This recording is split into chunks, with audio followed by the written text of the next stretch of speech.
Nous recevons un invité du samedi 20h ce soir, Laurent Fignon, mesdames, messieurs. Pour son livre, Nous étions jeunes et insouciants, chez Grasset. Toujours en compagnie de Christine Kelly et de Pierre Moscovici. Alors, Laurent Fignon, bonsoir. Vous resterez dans l'histoire du cyclisme français comme un des rares à avoir gagné 2 fois le Tour de France, en 83 et 84. Et on va voir la gueule que vous aviez à l'époque.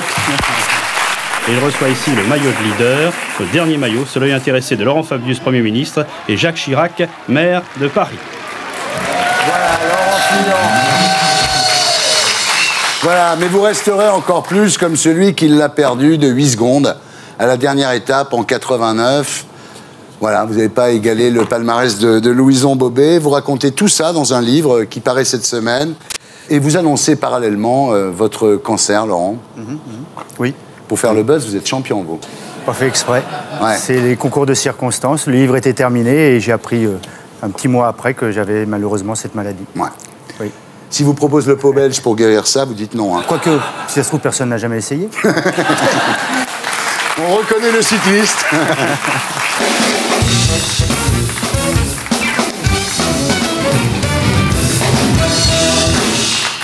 Laurent Fignon, rebonsoir. Donc, publié chez Grasset, Nous étions jeunes et insouciants, où vous racontez votre carrière dans le cyclisme amateur et professionnel pendant les années 80-90. Et vous commencez votre bouquin par ce fameux Tour 89 que vous avez perdu à cause de 8 secondes. Et c'est très poignant quand vous racontez ça. Vous dites que c'est les Champs-Élysées, l'avenue du martyr, quoi. C'est vraiment... Ça vous flingue, ce truc-là, quoi. Effectivement, c'est dur, c'est très dur à encaisser. Aujourd'hui, je dirais même que ça continue de me poursuivre. Ouais. Je n'en suis pas complètement abattu à chaque fois qu'on m'en parle, mais on m'en parle tout le temps. Les gens vous disent, je vous reconnais, vous êtes celui qui a perdu le Tour de 8 secondes. Alors vous dites, non, je suis aussi celui qui en a gagné 2 en même temps. Oui, ça c'est un peu la mentalité française. On se souvient toujours pas forcément des défaites, mais des histoires en tout cas. Ouais. Et d'en avoir gagné 2, je ne sais pas si tout le monde s'en souvenait, donc c'est vrai. Moi je préfère ça. Bah oui, c'est vrai. Et c'est vrai qu'après, quand vous faisiez des courses après ce Tour de 89, les gens sur la route vous disaient, quand ils vous voyaient passer, vas-y, t'as encore 8 secondes de retard. Quoi. Non, mais c'est cruel, non mais c'est cruel. Non mais en plus, c'était pas toujours le cas. La grande révélation du bouquin, c'est que vous vous êtes dopé, Laurent. Laurent Fignon dopé, putain, moi le monde s'est écroulé quand j'ai lu ça. Qui aujourd'hui pensait que le cyclisme n'avait pas eu de dopage avant les 98. Vous savez, quand vous regardez l'histoire du cyclisme, dès les frères Pélissier, ils avouent qu'ils prennent des produits parce que c'est trop dur, c'est inhumain. Donc ça a toujours été comme ça. La seule chose qu'on pourrait me reprocher, c'est de ne pas avoir senti que c'était de la triche, d'avoir été pris par mon métier, par l'ambiance de cette époque-là. C'est-à-dire que vous, en fait, c'était avant le PO, hein, vous, c'était les amphétamines et la cortisone. Les amphétamines étaient contrôlées à toutes les courses, donc c'était pas pour les courses, c'était pour les critériums, un petit peu festif. Voilà. On s'amusait le soir avec ça, puisqu'on dormait pas, donc on s'amusait. La cortisone, oui, effectivement. Mais sachez par exemple qu'aujourd'hui, avec une justification médicale, on a le droit de prendre la cortisone. Oui, bien sûr. Donc, est-ce que c'était vraiment du dopage, finalement? On peut se poser la question. Et dans la politique, il y a du dopage aussi, sûrement, non? En tout cas, pour ce qui me concerne, sorti d'une marque, je peux pas dire, mais enfin, un soda qui est énergisant, je prends rien. Ah ouais? Même pas de café. On parle beaucoup de dopage dans le cyclisme. Pour moi qui ai fait un livre sur un footballeur, je me suis beaucoup intéressée au football et je trouve scandaleux qu'on ne parle pas du dopage dans le foot. À leur insu ou pas, ils sont dopés. Après mon enquête. Voilà. Une vraie journaliste. Non, il faut dire que Christine a fait un livre sur William Gallas. Je dis pas qu'il est dopé d'ailleurs. Non. D'ailleurs, je n'en ai jamais parlé avec lui, mais du coup, j'en ai parlé avec beaucoup de personnes du milieu et qui m'ont dit surtout ne l'écrivez pas, mais voilà, et je peux vous dire à tel match ceci, etc. Voilà. Donc c'est quand même scandaleux de faire autant sur le dopage dans le cyclisme. Mais que fait-on du foot? Pourquoi? Parce qu'il y a trop d'argent en jeu. Pourquoi? Alors vous racontez aussi la cocaïne. Hein.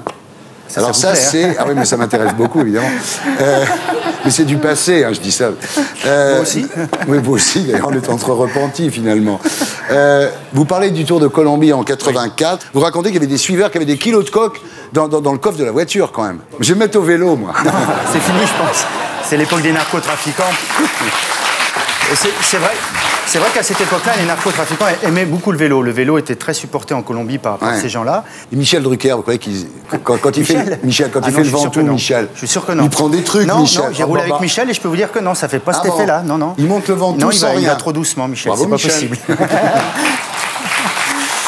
Alors, ce qui est bizarre, c'est que finalement, avec toute cette drogue qu'il y a dans le cyclisme, les jeunes ne sont pas spécialement attirés par ça. Il n'y a pas de drogue.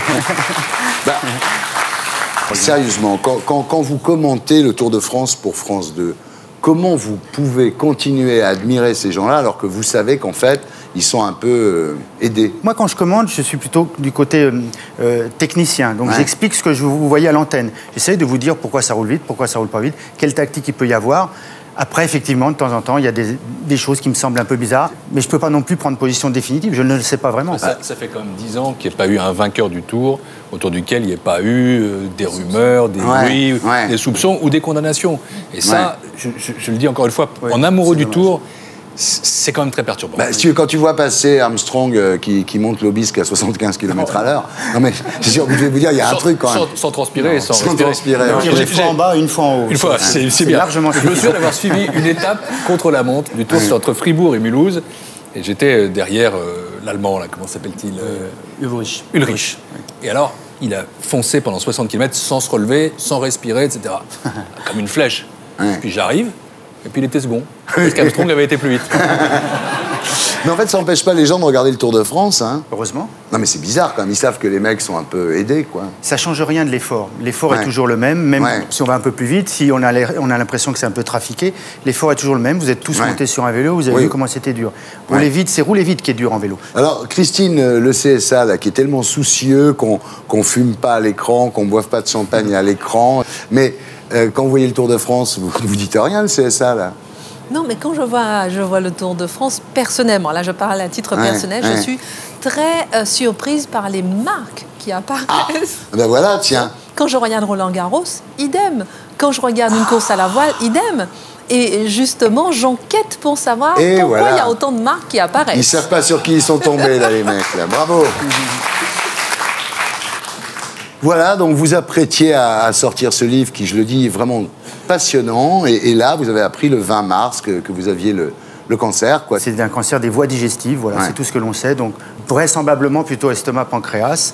Ça ne change pas grand-chose, finalement. Il faut le battre. Voilà, c'est mieux que ce soit l'estomac que le pancréas, vous le savez quand même, Laurent. Ça serait mieux. Vous serez fixé quand, là-dessus, sur cette... Peut-être jamais. Il y a 1 ou 2% de cas où on ne le retrouve jamais. Ah, des fois, on ne trouve pas où est le... Ah, mais je ne savais pas, j'apprends quelque chose. Ah, oui. Ça arrive.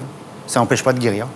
Oui, bon, vous le savez, de toute façon, depuis que vous faites de la chimio, les ganglions ont déjà diminué de moitié. Hein. Oui, à peu près, oui. C'est un petit peu, après 2 séances, oui. Après 2 séances. C'est sur la bonne voie. Oui, c'est pas mal. Oui. Est-ce que vous pensez que ce cancer est dû à tout ce que vous avez pris à l'époque ou non? Non, je ne crois absolument pas. Je ne dis pas simplement ça comme ça. À la limite, il vaudrait peut-être mieux pour les générations futures. Vous préféreriez, vous, que ça soit dû à ça? Non. Peu importe, ceci dit, moi, ça m'est égal. Hélas, je l'ai, donc je ne peux pas faire autrement. Mais je ne crois vraiment pas. Alors, vous avez décidé de vous battre, hein? Oui. Vous dites, je vais faire tout ce qu'il faut pour ne pas y passer, c'est bien. Oui, j'ai déjà commencé, bien sûr. J'ai changé mon alimentation, bien sûr, un peu mon mode de vie. Vous dites, j'ai pas peur de mourir, j'ai eu une belle vie. Jusqu'à maintenant, ça va. Aujourd'hui, c'est vrai, quand on m'a annoncé ça, forcément, c'est la première chose à laquelle on pense, puisque c'est une maladie mortelle. Et puis, je me suis dit, mais mince, ça ne me fait pas peur. Alors, est-ce que c'est parce que, justement, j'ai eu une belle vie? C'est vrai que, d'ailleurs, le livre parle de tout ça, avant tout, avant le dopage, avant toutes ces choses-là. Bon, peut-être que c'est ça, je ne sais pas. Mais j'ai pas envie, par contre. J'ai vraiment pas envie. Armstrong, il a gagné le Tour de France combien de fois après le cancer? 7. 7 fois. Vous voulez dire que je vais réessayer, c'est ça? Non, je veux dire qu'on peut s'en sortir. Oui, bien sûr. Il y a beaucoup plus de guérison qu'on le croit, bien sûr. Alors, on a reçu beaucoup de mails de gens nous disant, dites à Fignon de rester avec nous, parce qu'on ne va pas se retrouver avec Virenque commentant le... Sans commentaire. Commentant le Tour sur France Télévisions, voilà. Donc ça, il y a beaucoup de gens... Rien que pour ça, je vais vous faire plaisir. Voilà, faites-nous plaisir, restez avec nous. En tous les cas, vous avez l'air d'avoir la pêche. Merci. Ça me fait plaisir. Merci. Courage. Je crois que toute la France est avec vous, là, vraiment. Je crois que tout le monde vous soutient et vous supporte. J'ai reçu beaucoup de messages de sympathie. Bien sûr. Et ça m'a fait très plaisir. Je ne peux pas répondre à tout le monde, mais je remercie tout le monde. Courage, camarades. Et pour être sûr de ne rien rater de Inarditube, abonnez-vous et mettez un pouce bleu.